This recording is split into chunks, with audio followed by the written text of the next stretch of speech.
Persistent organic pollutants or POPs are a group of highly toxic chemicals that are characterized by the ability to persist in the environment, bioaccumulate in living organisms, and pose significant risk to human health and the environment.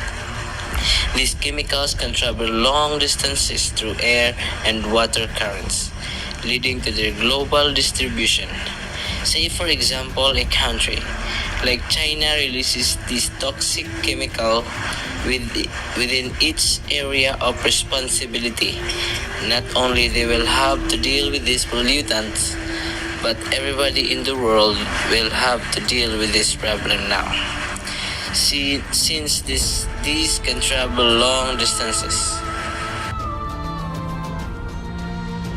Now that we are able to define the persistent organic pollutants, now we are going to talk about the POPs include a variety of organic compounds such as first, polychlorinated biphenyls, which are also known as PCBs. These PCBs are widely known or widely used in electrical equipment, coolants, and insulating fluids.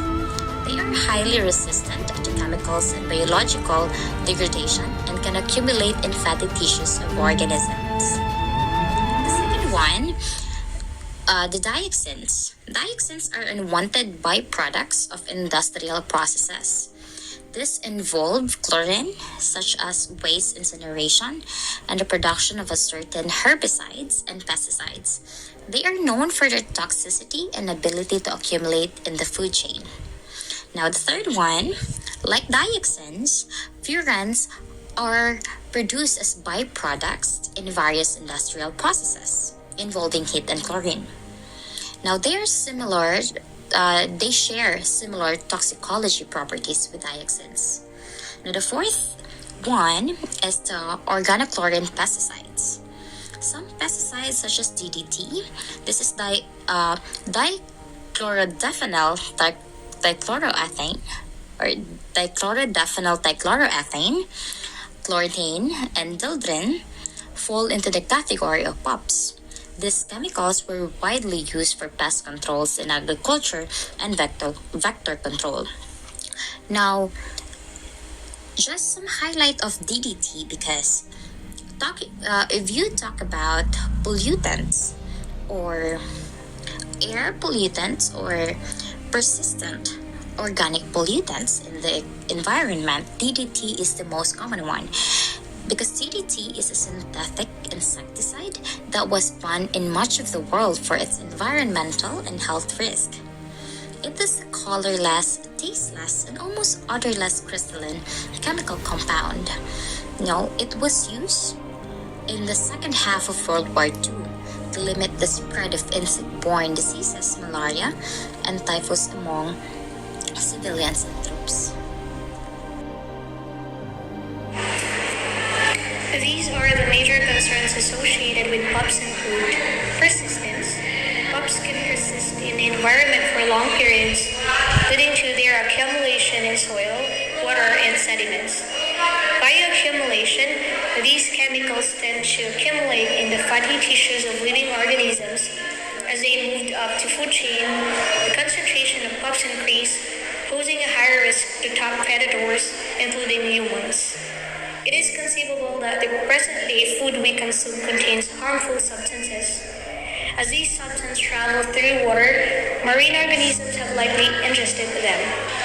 When we consume these organisms, the chemicals can enter our bloodstream and withstand dissolution in stomach acid. Despite our body liquid form, these chemicals do not exit through urine but accumulate in our body tissues due to their persistent nature. These accumulation can endure for an extended period, contributing to a continuous increase in toxins within our body every time we eat. Long-range transport. POPs can be transported over long distance through air and water currents. This can lead to the global distribution of these pollutants, impacting regions far from their sources. Toxicity. Many POPs are highly toxic and have been linked to adverse health effects in human and wildlife. including cancer, reproductive disorders, immune system impairment, and development issues.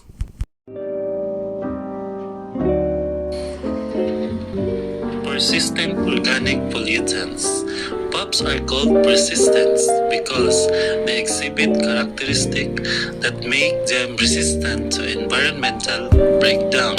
And these are the several factors contribute to their longevity. The first one is the chemical stability.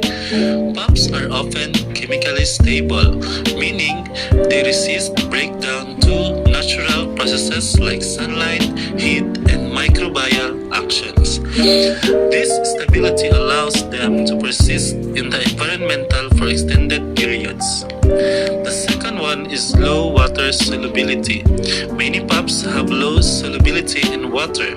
This characteristic prevents them from easily dissolving in water and being washed away. Instead, they tend to adhere to soil particles or accumulate in sediments where they can remain for long durations. Next is lipophilicity, fat solubility. POPs have a high affinity for fats and lipids, so this property allows them to accumulate in the fatty tissues of living organisms, leading to biomagnification as they move up the food chain. Once stored in the fatty tissues, they are released, slowly contributing to their persistence. Next is long atmospheric lifespan. Some POPs can be transported over long distances through the atmosphere.